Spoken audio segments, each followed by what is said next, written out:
Good afternoon. We're here again with another post-WODI interview. I'm here with Dr. Eiry Roberts from Eli Lilly, who runs their immunology product development business.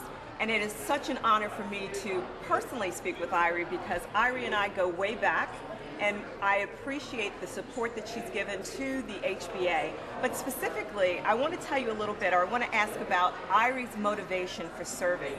She's on the Women's Initiative at Eli Lilly. She's driving that. She actually is on the board of directors for the Indianapolis Children's Choir, and she has a strong passion around helping women. And I'd just like to try and get a glimpse into why it is that she serves gives so much of her time and energy. Well, Marianne, thank you very much, and thanks for the kind introduction. It's a real pleasure to be here today, and as always, this is such an energizing event, and I'm so delighted to be a part of it. We had some phenomenal speakers here today at the event, and I always come away learning something new. So you asked about my motivation, and I think Carolyn today actually referred to something that I believe is extremely important. That is that you have to follow your passion. Where is your passion? Find that, think about it each day, and ensure that as you live your life every day, you're being true to that passion. So you mentioned a couple of areas in my life that I feel very passionate about. The first is medicine and the patients that we're trying to serve through the medicines that we're developing within Lilly and across the pharmaceutical industry. And it's particularly important, I think, in the context of the area that I get the opportunity to work in now in immunology, because so many of our patients are young women.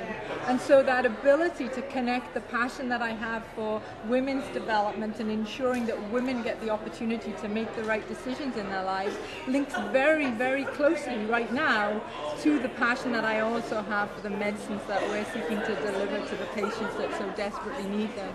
So understanding how those patients that we're seeking to serve, what type of big life decisions are they having to make in those early stages of their lives, and how can we, partnering with one another, enable us all as individuals to have the information that we need to be able to make those decisions in an informed and appropriate fashion. You also asked me about music. I grew up in South Wales in the UK. It's the land of song. We're very fond of music in South Wales, and I grew up in a family of singers, composers, musicians, and I'm very blessed to have two children who also love to sing and perform in the performing arts arena. My son is a member of the Indianapolis Children's Choir. He has been for the last 2 to 3 years. And about a year and a half ago, given that passion as well, I reached out to the organization and said, was there anything I could do to help them? I was extremely lucky and grateful that they offered to have me join their board of directors.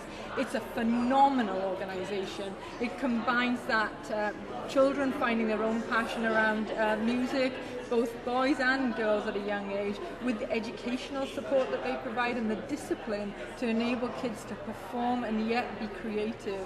And I think it's a fabulous organization, so I'm delighted to be a part of it. Much like the HBA, which is also a fabulous organization, providing that educational support, the connections, and the ability for people to really find their wings and fly.